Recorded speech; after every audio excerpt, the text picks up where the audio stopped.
Iyyahu na'budu wa iyyahu nasta'in.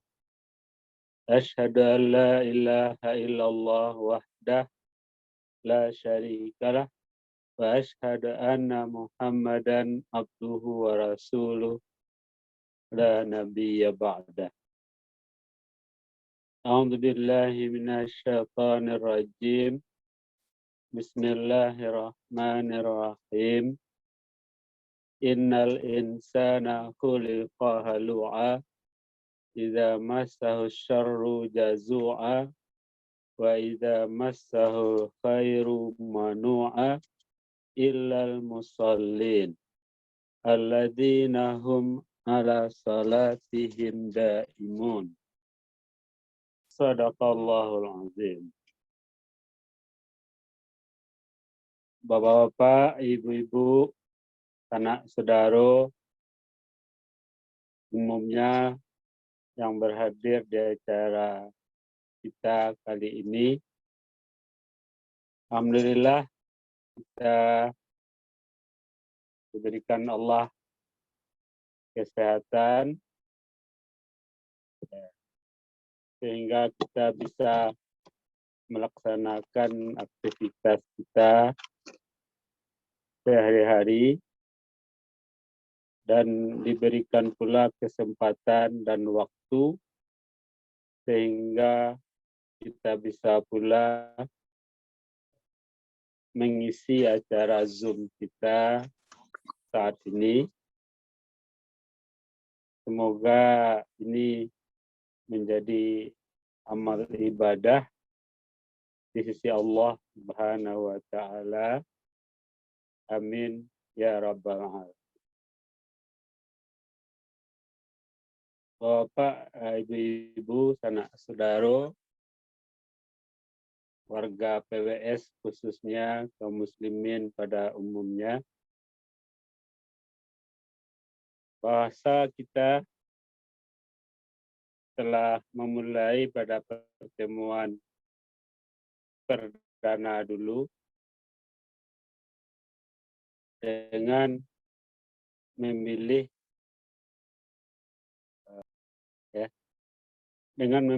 surat Al-Ma'arij, surat ke-30 ayat yang ke-19 yang nanti kita teruskan sampai ayat yang ke-35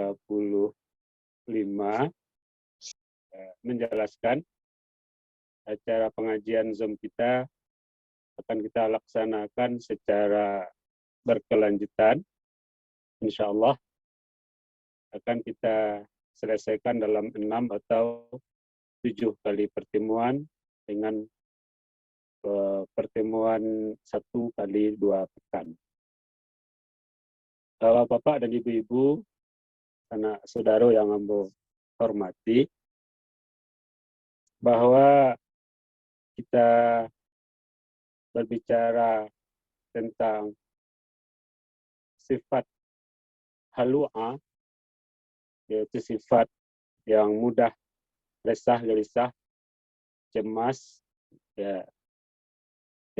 yang menghalangi manusia untuk bisa hidup tenang, nyaman dan bahagia. Itu merupakan sebuah isu besar dalam sejarah manusia. Tentu Bapak dan Ibu serta sanak saudara yang ambo hormati, tak terkecuali kita yang khususnya hadir di dalam acara Zoom ini juga. Namun karena begitu sangat besarnya topik ini, karena menjadi isu semua manusia tanpa terkecuali, seperti kita terangkan pada pertemuan pertama dulu, karena kata-kata hal insan itu menunjuk kepada semua orang tanpa terkecuali, tak ada batasnya, batas bangsa, warna kulit, profesi, umur, jenis kelamin, dan siapapun juga. Maka Bapak dan Ibu-ibu serta sanak saudara yang ambo hormati, pada saat ini menurut saya tidak ada masalahnya kita ulang dulu ya penyampaian tersebut, tapi dengan melihat sisi penekanan yang lain ya, yang berbeda. Sebab kalau persoalannya, masalahnya yang dibahas itu tidak kita selesaikan dulu, tidak kita sepakati dulu, nanti ketika kita bicara solusinya, kita tidak bisa satu sudut pandang, sudut bahasanya. Ya, karena target kita dulu bukan sekedar penyampaian ceramah biasa, tetapi sesuatu yang dapat kita anut, kita pegang dan kita pedomani, bisa kita amalkan, bahkan kalau lebih jauh lagi bisa membuka wawasan dan cakrawala kita beragama dan semangat membaca Al-Quran ya, dan kecintaan kita kepada Allah dan Rasul itu sendiri. Jadi Bapak dan Ibu-ibu, warga PS khususnya yang ambo hormati,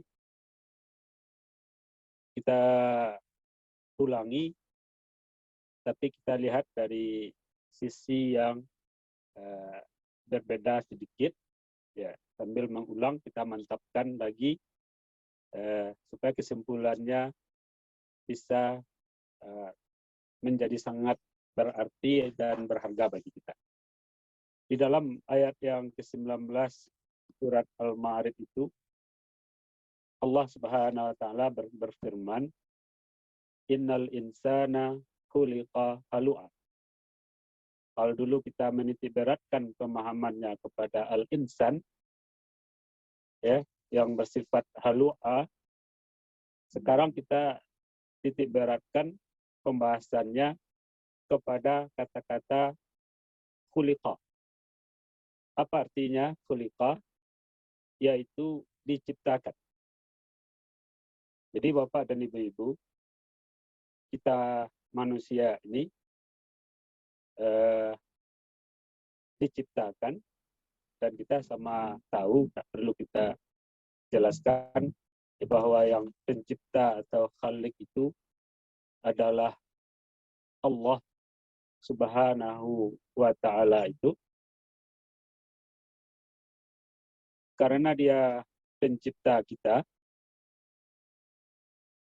dan dia memberikan kepada kita apapun juga, semuanya, seluruh fasilitas hidup dan kehidupan, dilengkapi dengan rezeki, diberikan pasangan hidup sehingga punya keluarga, dan seterusnya diberikan kepada kita.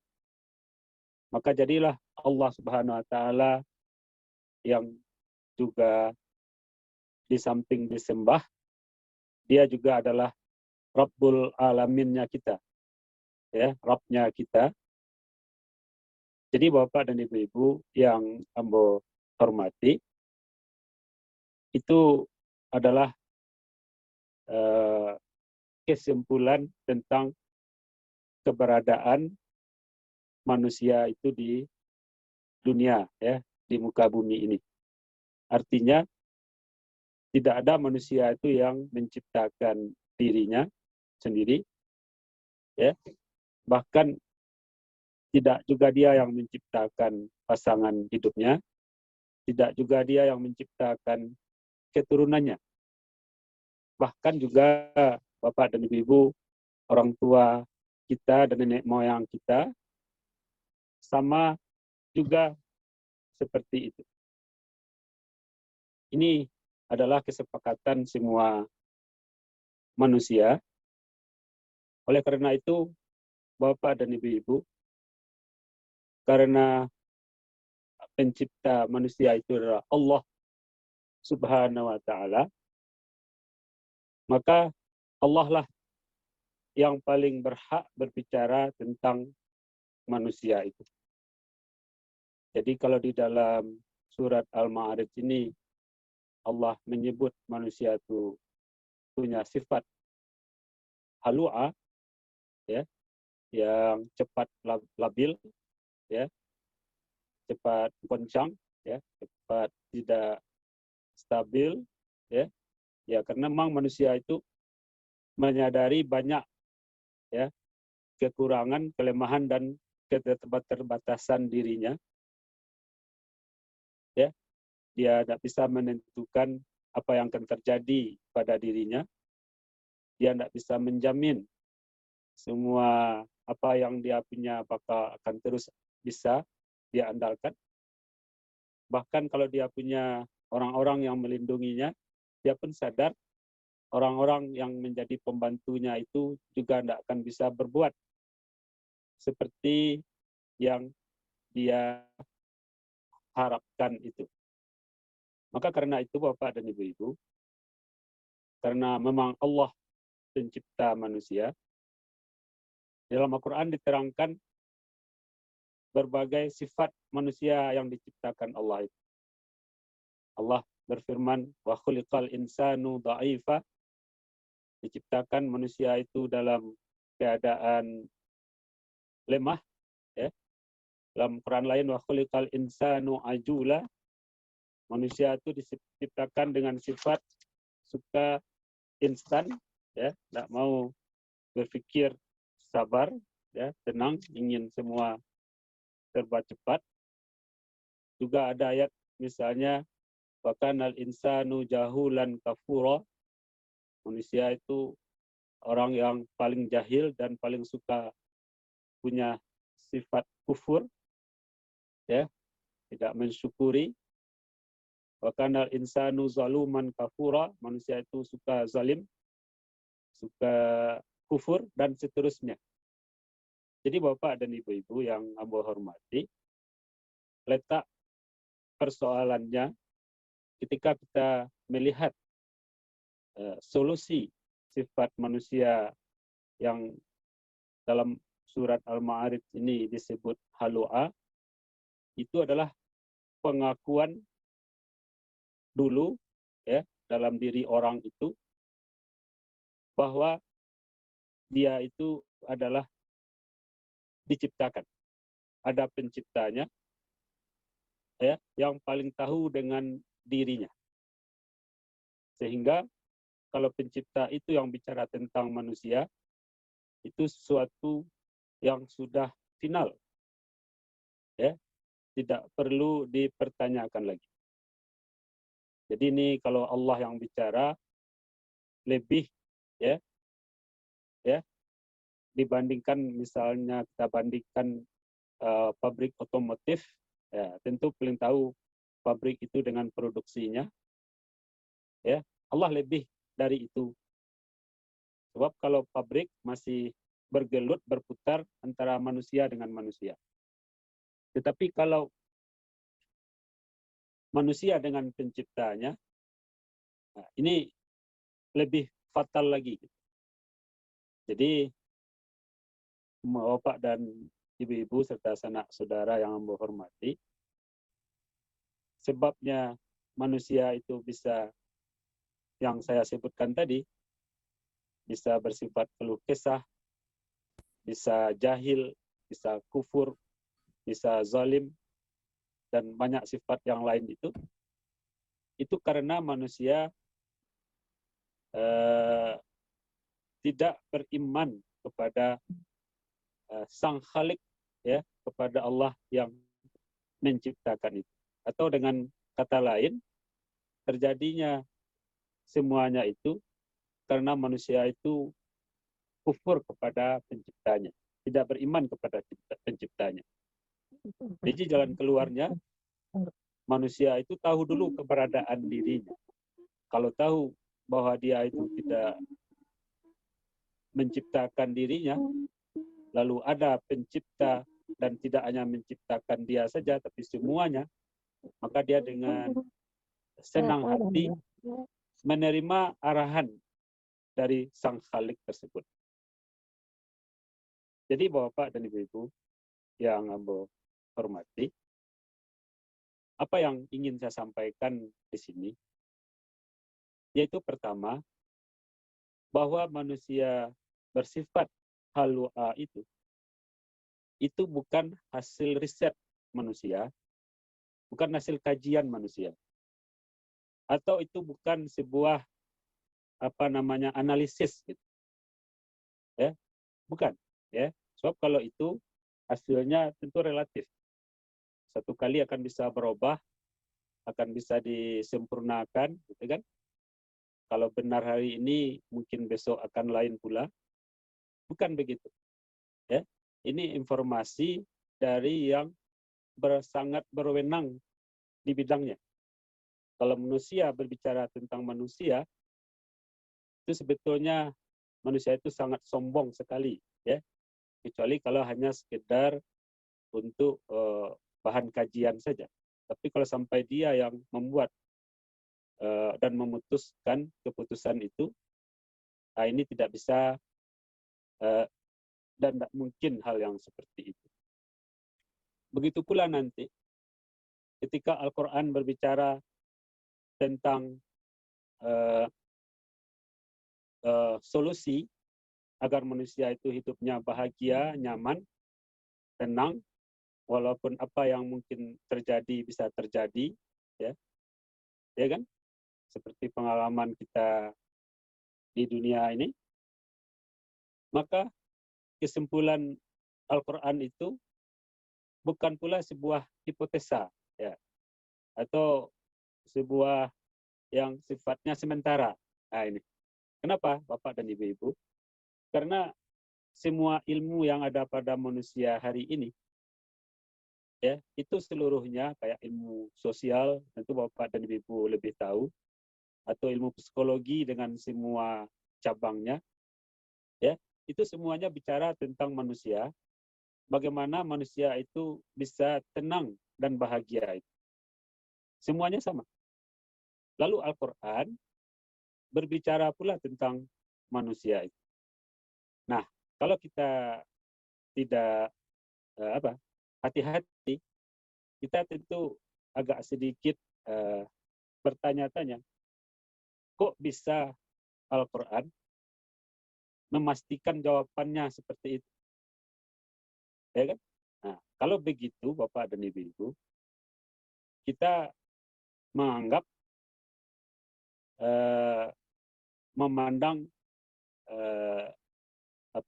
informasi dari Al-Quran itu sesuatu yang boleh kita terima kalau kita mau, atau kita tolak saja kalau tidak masuk akal.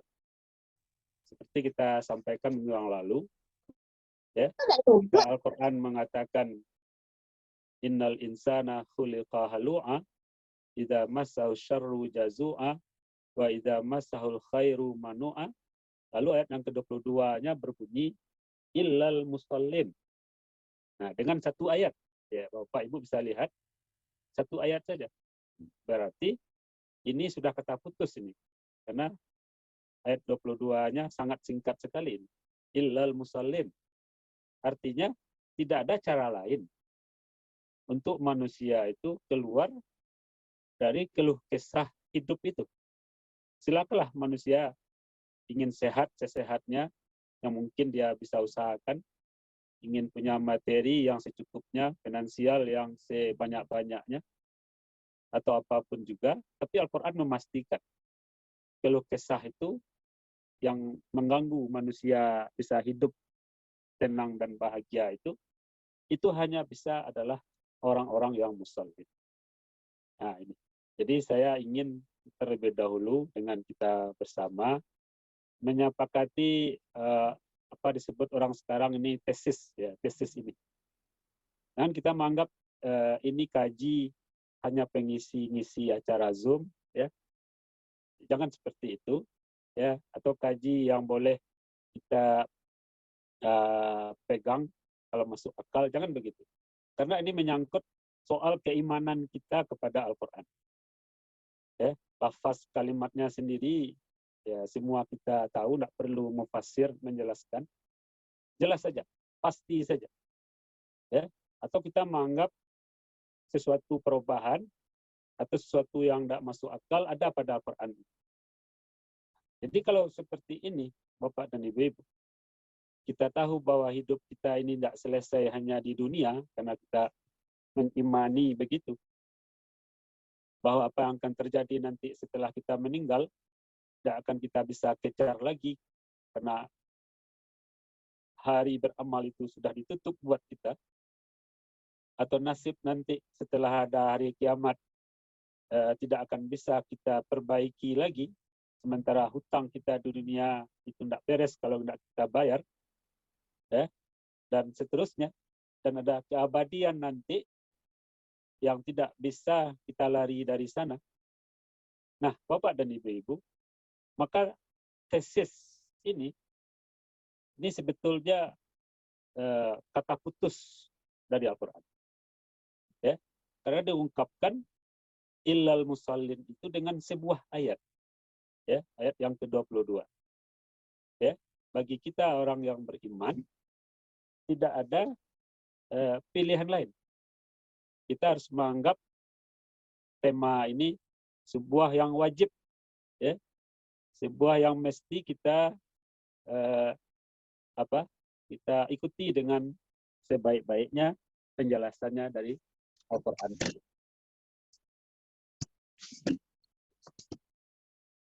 Nah, di sini Bapak dan Ibu yang ambo hormati, saya ingin menerangkan, karena saya percaya dengan ayat ini, tentu saya ingin sebisanya saya menjelaskan kepada kita bersama, dan kalau untung nanti ada di antara kita bersama yang menambahkan. Ya, karena Al-Quran itu kan milik kita bersama, dan kita pun hanya akan menerima apa yang dikatakan Al-Quran itu saja. Jadi kita akan bicara tentang al-musallin ini. Nah, Bapak dan Ibu-ibu yang saya hormati, kalau kita bicara al-musallin, itu sebetulnya ada dua kata yang digabung satu. Yang pertama dulu adalah salatnya sendiri, dan yang kedua tentang orang yang melakukannya. Kita bahas dulu tentang salatnya itu, dan kemudian kita bahas orangnya. Jadi orang yang salat. Nah, salat itu apa dan bagaimana? Bapak dan Ibu yang saya hormati, kita bahas pertama tentang salatnya dulu. Ya. Apa yang kita jelaskan tentang salat itu? Pertama tentang dasar dan sejarah salat. Nah, kita tahu Bapak dan Ibu bahwa perintah salat itu ketika peristiwa Isra Mi'raj. Berarti Bapak dan Ibu, seperti kata guru-guru kita, satu-satunya perintah yang dijemput ke langit itu adalah salat. Ya kan? Nah, ini kan suatu hal yang luar biasa, ya. Diberikan Allah nikmat kepada kita orang beriman. Bagaimana Rasulullah SAW itu bertemu dengan kemukjizatan di langit, ya, malah sampai bertemu dengan Allah tapi tidak melihat secara fisik. Artinya kita umatnya Nabi Muhammad SAW akan bertemu pula seperti yang pernah dialami Rasul itu. Tentu maksud saya bukan kita bertemu secara fisiknya dengan Allah, tapi bertemu dengan keyakinan yang kita yakini. Jadi ini dulu kita kunci yang pertama. Sebab banyak orang yang salat, dia merasa tidak bertemu dengan keyakinan yang dia anut itu. Ya. Nah, kita lihat ada hadis Rasulullah tentang ini. Rasulullah mengatakan, misalnya, as-salatu silatun bainal abdi wa rabbih. Salat itu penghubung antara seseorang hamba dengan Rabb-nya. Berarti kalau dia ingin terhubung, bisa chatting, itu dia silahkan salat. Dia berwudu dulu dengan sempurna, dia salat. Nah, dalam salat itu dia akan bertemu dengan keyakinannya itu. Sehingga dia mantap ya, ya kan, posisinya sebagai hamba Allah itu. Dalam hadis yang lain tentang salat itu Rasulullah misalnya mengatakan as-salatu mi'rajul mu'minin. Salat itu mi'rajnya orang beriman. Kalau Rasulullah pergi mi'raj sampai harus ke langit, maka kita cukup dengan membuka dengan takbir, ya, karena hadis mengatakan salat itu dibuka dengan takbir, tahliluha at-takbir, wa tahrimuha at-taslim. Ya, tahrimuha at-takbir, wa tahliluha at-taslim. Ketika kita membuka salat kita dengan takbir, kita dalam posisi sedang berwudu, sedang suci, maka kita sebetulnya sedang mi'raj. Ya, sepertinya mi'rajnya Rasulullah SAW itu. Nah, dalam hadis yang lain misalnya Rasulullah mengatakan, innallaha yanzuru ila abdihi fi salatihi ma lam yaltafit. Sungguhnya Allah itu melihat kepada hambanya yang sedang salat itu, selama dia tidak melengah ke kanan ke kiri. Artinya tinggal sedikit saja orang beriman itu paham dengan arti khusyuk salat, dia bertemu dengan Allah yang dia yakini itu. Nah, dalam hadis yang lain Rasulullah juga mengatakan,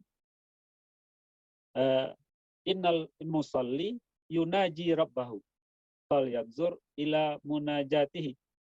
Sungguhnya orang yang salat itu dia sedang berbicara, bercakap-cakap dengan Rabb-nya.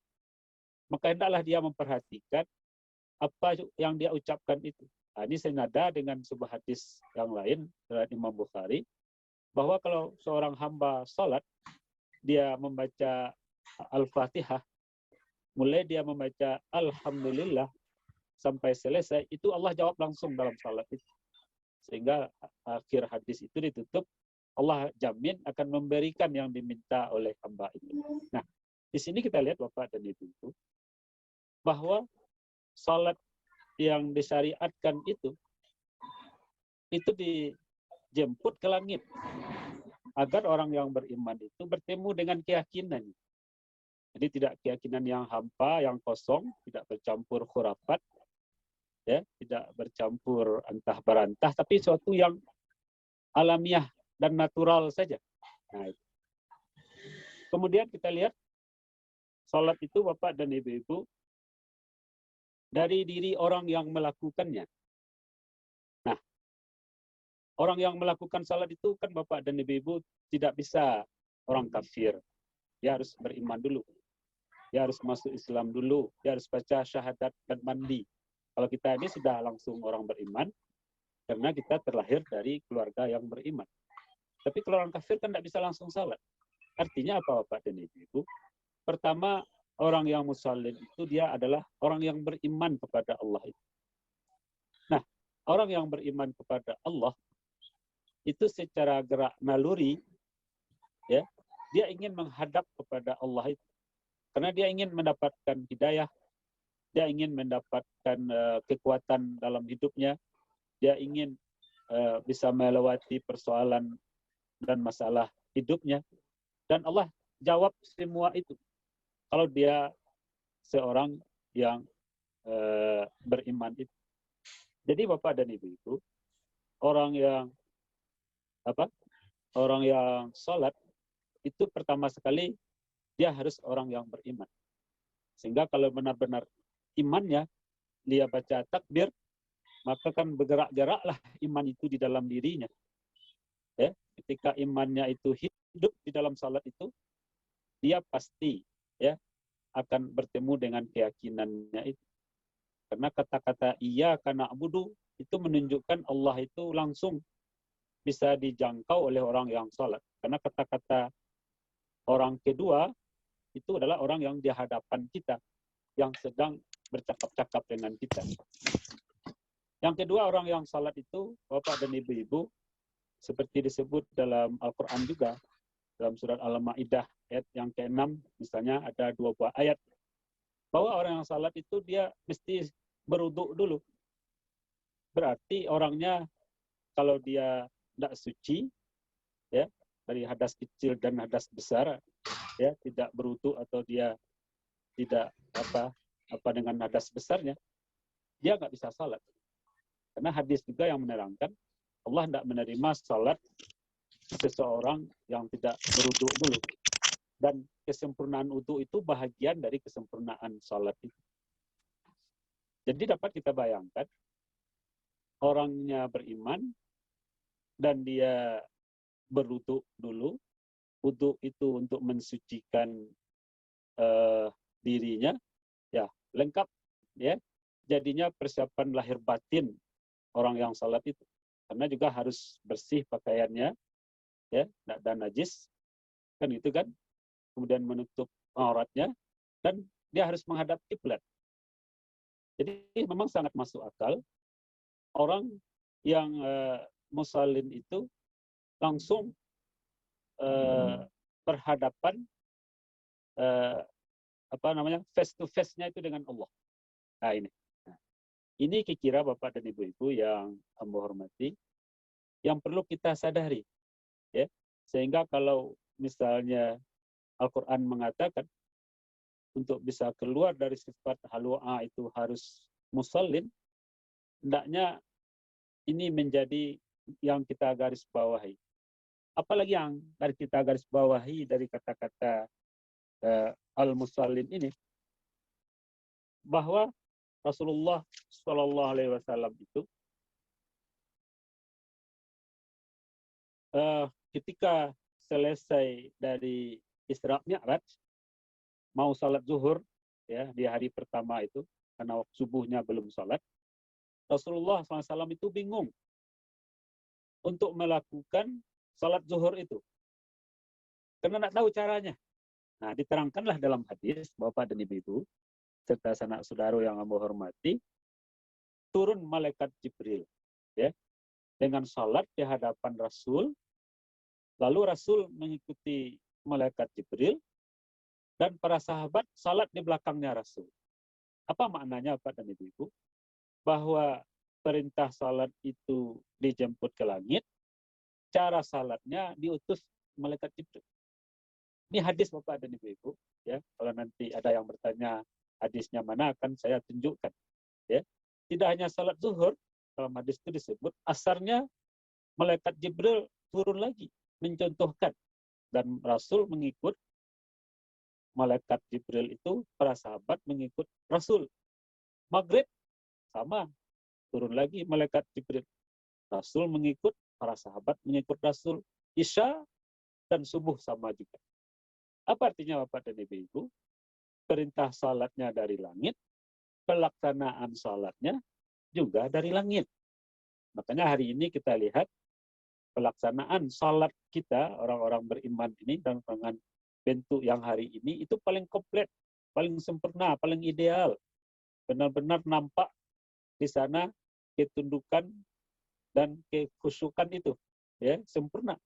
Karena kita letakkan kening kita di tanah ketika sujud, dan tidak cukup itu saja, harus 7 tulang berbareng seperti terangkan dalam hadis, sehingga sempurna sekali bentuk salat itu. Apakah itu masuk akal, sangat sempurna? Iya, karena itu diturunkan dengan peragaan atau demonstrasi dari malaikat Jibril itu sendiri. Yang ketiga, kita baca pula dalam sejarah Rasul, Bapak Ibu yang Amba hormati, bahwa Rasul itu tidak pernah agak sekali, ya, jangan lebih dari sekali, 2 atau 3 kali, ya, sekali saja Rasul itu tidak pernah meninggalkan sholat berjamaah. Bayangkan Bapak dan Ibu. Jadi kalau hari ini ada orang mengartikan hadis sholat berjamaah itu lebih bagus 27 kali, bukan hadisnya salah, cuma cara memahaminya yang salah. Sebab kalau disebut 27 kali lebih baik, lebih bagus, lalu kalau tidak sholat berjamaah disebut juga bagus, nah ini tidak bisa. Kenapa? Karena akan bertentangan dengan hadis-hadis yang lain, di mana Rasulullah SAW tidak mengizinkan orang untuk meninggalkan salat jamaah itu kecuali ada alasan yang syar'i, seperti dia sakit, ya, sakit yang menghalangi, ya, atau dia musafir. Tetapi tidak pernah Rasulullah mengizinkan orang meninggalkan salat jamaah. Sampai pernah Rasulullah suruh cari, suruh kumpulkan kayu, biar dia bakar saja, kan dia begitu Bapak dan Ibu. Ya, tidak ada salat bagi orang yang tinggal dekat masjid kecuali salat di masjid begitu. Nah, jadi ini Bapak dan Ibu yang harus kita ulang pemahaman kita. Nah, ini yang kita sampaikan dulu bahwa ibadah itu tidak hanya secara syariat ya kita melihatnya, tapi juga sebuah minhaj, metode. Coba Bapak Ibu dan lihat surat Al-Maidah ayat ke-48, Allah mengatakan walikullin ja'alna minhum syir'atan wa minhaja. Ya, surat Al-Maidah ya ayat ke-48 bahwa setiap rasul itu diberikan Allah ya itu syariat sekaligus sebuah minhaj, metode. Artinya minhaj itu metode untuk mencapai tujuan daripada syariat itu sendiri. Jadi Bapak dan Ibu, kalau kita pisahkan syariat dengan minhaj, yang terjadi itu adalah seperti hari ini. Kita menganggap ibadah itu sebatas syariat, artinya kita cukup melihat sahnya saja. Ya, kalau tidak sah, berarti tidak cukup rukun dan syaratnya. Batal namanya. Atau kita melihat fadilahnya. Ya, atau kita melihat paling jauh hikmahnya. Ya. Tapi apakah kita bisa melihat ibadah itu juga sebuah minhaj, sebuah metode untuk mencapai tujuan dari syariat itu sendiri? Nah, ini yang sebetulnya Bapak dan Ibu-ibu, serta saudara yang saya hormati, sebuah kaji yang belum kita baca sebelumnya. Ya.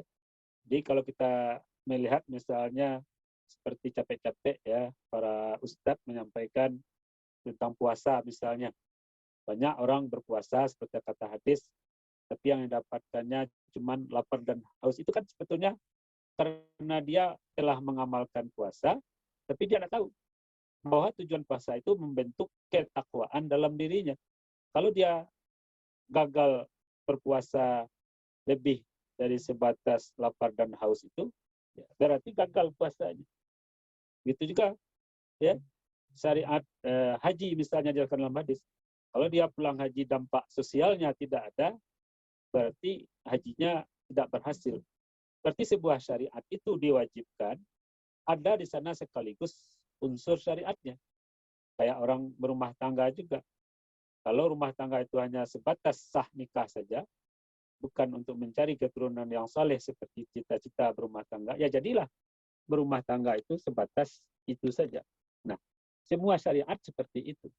Jadi Bapak dan Ibu, kalau kita lihat surat Al-Ma'arij ini, nampak jelas bahwa salat yang diwajibkan itu juga sebuah metode agar manusia itu bisa bahagia hidupnya. Kenapa? Karena dia sudah bisa nantinya kalau dia tambah dengan sifat-sifat yang lain untuk mengatasi sifat halu'a itu. Nah, belum lagi kita lihat misalnya kalau Allah memerintahkan dalam Al-Quran tentang salat, itu dipakai kata-katanya menegakkan. Apa maksudnya? Agar salat itu dianggap sebuah perjuangan. Kalau salat ini yang runtuh, ini gagal semua. As-salatu imaduddin. Ya kan? Kalau salat ini tidak tegak, artinya buyar, ya kan? Salat itu menjadi pasif, ya, maka yang lainnya akan hancur.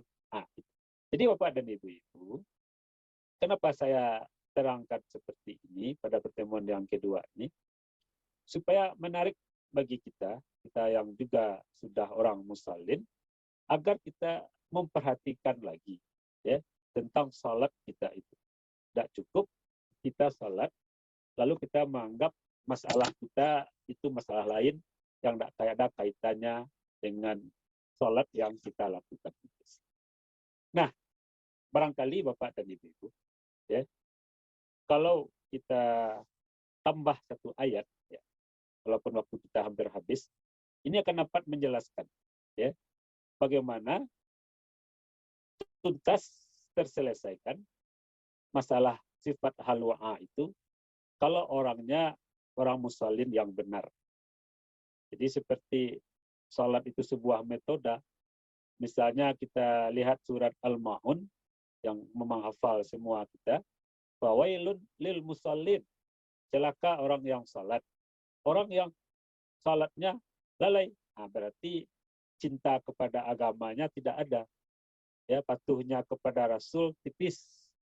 Ya, imannya kepada Allah itu tidak ada. Apalagi alladzina hum yuraun, orang yang ria hidupnya. Nah, artinya orang yang salat itu Bapak dan Ibu, dia harus menumbuhkan cintanya kepada awal waktu salat karena Rasul mengatakan begitu.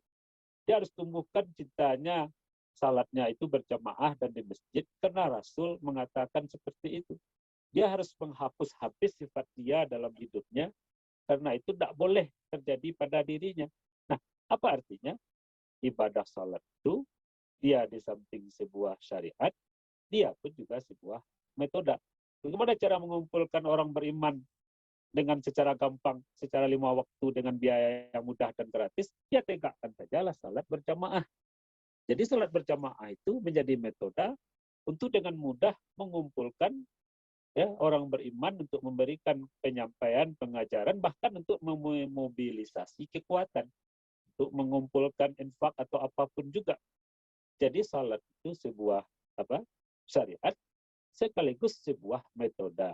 Kenapa kita selama ini tidak sampai pernah memikirkan ini? Nah, ini yang saya terangkan tadi, ya, karena kita belum membaca secara baik Al-Quran. Nah, sekarang kita lanjutkan dulu ayat 23-nya. Alladzina hum ala salatihim daimun.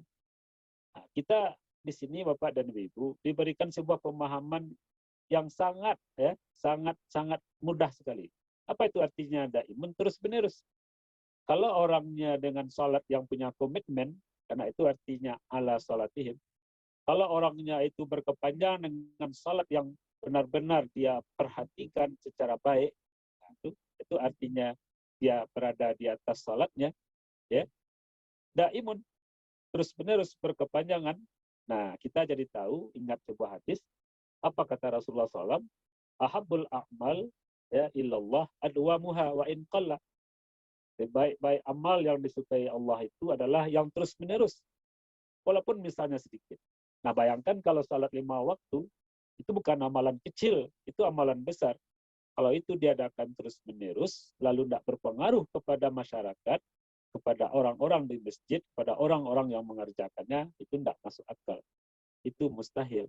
Air saja kalau menetes terus-menerus dengan jumlah titik yang sama, dalam durasi waktu dan kecepatan yang sama, apapun bisa berpengaruh jadinya. Ya, batu pun bisa berlubang oleh karenanya. Nah, jadi Bapak dan Ibu, ini kita ambil dari Al-Quran, supaya kita tahu, silakanlah kita mengurus urusan kita, tapi kata finalnya ada dalam Al-Quran ini, agar manusia itu bisa selesai hidupnya di dunia, dan bisa pula selesai di akhirat. Saya pikir Ustaz Andi pada pertemuan pertama ini cukup sampai di situ dulu. Saya sudahi, wabillahi taufiq wal hidayah, amin. Assalamualaikum warahmatullahi wabarakatuh. Waalaikumsalam warahmatullahi wabarakatuh. Alhamdulillah, syukran katsiran Ustaz. Jazakallahu khairan.